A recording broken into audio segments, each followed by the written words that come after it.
Akhir-akhir ini Israel sedang menjadi sorotan dunia, bukan soal kebaikan melainkan berbagai rentetan bencana yang sedang melanda negara teroris tersebut.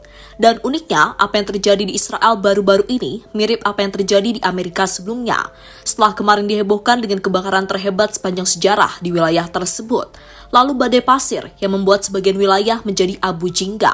Terbaru tiba-tiba Israel dikejutkan dengan banjir salju dan juga es batu yang tentu saja membuat penduduk semakin ketakutan.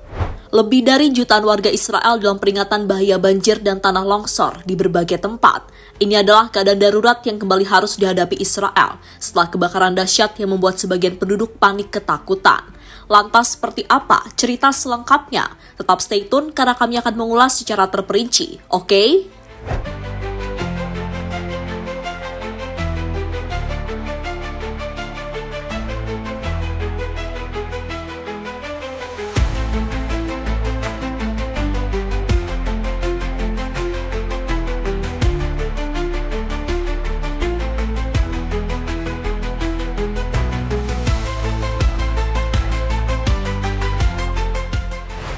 Di tengah serangan-serangan bom besar yang terus dilakukan oleh Israel di jalur Gaza, dengan tenda-tenda yang jadi tempat berlindung terus jadi target pengeboman, dan anak-anak harus kelaparan karena penutupan jalur bantuan yang masuk. Baru-baru ini Israel seolah mendapatkan balasan yang tak terbayangkan saat negara Zionis tersebut mengalami bencana besar, yakni kebakaran yang membuat negara tersebut dalam guncangan. Ya, bicara soal skala dan dampak kebakaran, api yang didorong oleh angin kencang itu diketahui telah membuat suhu tinggi yang mencapai 43 derajat Celcius. Dan menurut info yang ada, kurang lebih ada 20.000 hektar lahan yang hangus menjadi abu.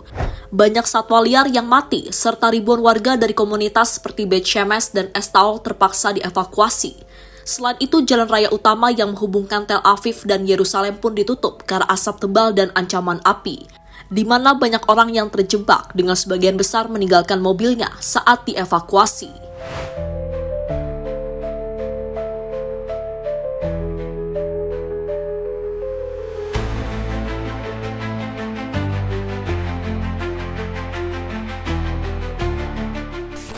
Sementara itu, Israel sendiri kabarnya sudah mengklaim jika api berhasil dikendalikan di beberapa titik vital. Tapi sepertinya Tuhan beneran menjawab satu persatu tantangan yang pernah dilayangkan Netanyahu pada 2015 lalu. Ya, di saat sedang panik-paniknya, di saat mereka sedang mumet-mumetnya, tiba-tiba ada fenomena aneh dari alam. Ya, entah muncul dari mana ribuan burung tiba-tiba terbang ke wilayah Israel. Entah ada hubungannya atau tidak, tapi yang pasti banyak orang menyebut jika itu adalah tanda-tanda buruk bagi Israel. Dan bisa saja bencana yang akan dihadapi Israel bakal terus terjadi hingga beberapa pekan ke depan. Ya, tak berselang lama tiba-tiba muncul kabar lainnya yang bikin Netanyahu makin pontang-panting. Karena pada minggu pagi waktu setempat ada kiriman paket rudal lagi dari Yaman yang mendarat dekat Bandara Ben Gurion Tel Aviv. Dan terbaru Israel dilaporkan sedang dilanda banjir usai kebakaran dan badai pasir yang menerjang sebagian wilayah mereka. Dan apa yang terjadi di Israel seolah mengingatkan kita dengan apa yang terjadi di Amerika pada awal tahun 2025 kemarin. Keduanya juga sama-sama kekeh ingin merebut Gaza dan Palestina. Dan entah kebetulan atau tidak, apakah ini tanda-tanda kebesaran Tuhan untuk memperingatkan kedua negara tersebut?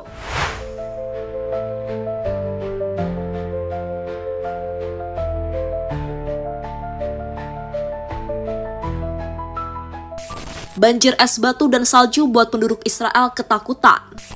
Seperti kita ketahui, kalau Israel merupakan negara yang tandus dan sebagian wilayah berupa gurun pasir. Tapi kok bisa tiba-tiba ada banjir salju di sana? Dalam video ini terlihat jelas bagaimana Israel dihantam banjir salju dan juga hujan es batu yang cukup membuat takut penduduk di sana. Sementara itu, berdasarkan sumber dari The Times of Israel, banjir besar disebabkan oleh curah hujan yang sangat tinggi. Kepolisian di sana kemudian menyuruh kepada semua masyarakat untuk menghindari wilayah yang terkena dampak. Untuk wilayah terparah yang terkena dampaknya adalah kota Dimona. Uniknya, kota itu terletak di Gurun Negev, tapi bisa-bisanya malah terkena banjir yang lumayan besar. Dengan banjir yang terjadi di Israel, kini sudah ada 3 kekuatan alam yang menyerang mereka. Yang pertama adalah api, kemudian angin, dan terakhir tentunya adalah air yang membuat wilayah Israel bagian selatan mengalami kebanjiran. Mungkin beberapa hari mendatang ada kekuatan alam lain yang bisa menyerang Israel, hal yang membuat mereka harus berhati-hati.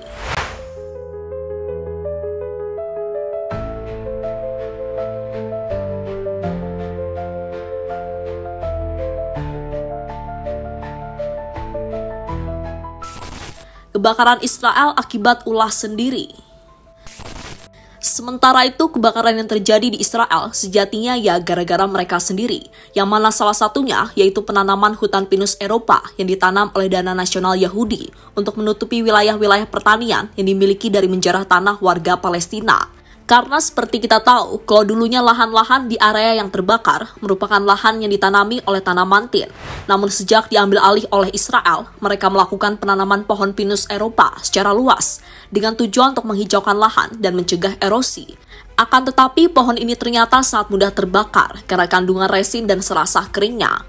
Ya, hutan pinus monokultur atau tanaman tunggal tanpa keragaman ekosistem memungkinkan api menyebar cepat, terutama dalam kondisi kering dan berangin seperti yang terjadi baru-baru ini. Meskipun bukan penyebab langsung kebakaran, pohon pinus memperparah intensitas dan skala bencana, dan inilah sebuah fakta yang jarang dibahas dalam laporan utama. Namun ya gitu, Israel telah melawan alam. Namun bukan Israel namanya kalau nggak tangkap-tangkap. Menurut sejumlah laporan, Benjamin Netanyahu telah menangkap 18 orang warga Palestina yang dituduh sebagai penyebab kebakaran tersebut. Haduh, ya gimana ya, namanya juga Israel.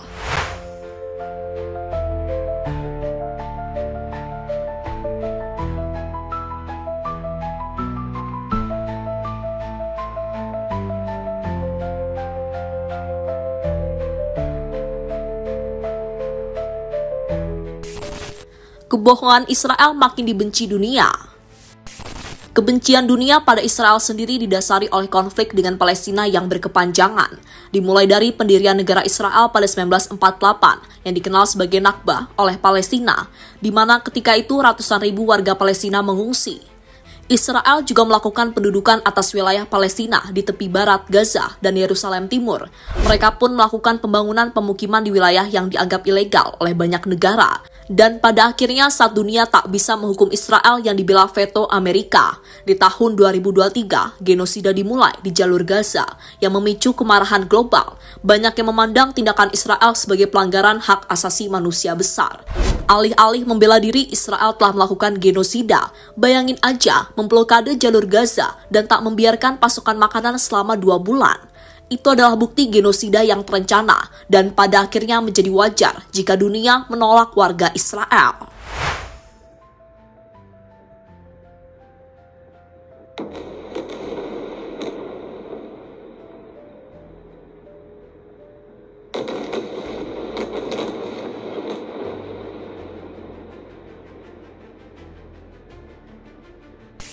Dan terlepas dari apapun, Israel kini telah mulai merasakan karmanya sendiri. Kemungkinan bencana demi bencana akan kembali melanda negara Zionis tersebut. Dan sekali lagi, itu merupakan sebagian kecil dari kuasa Tuhan. Mungkin bisa saja Israel dihilangkan dalam waktu sekejap.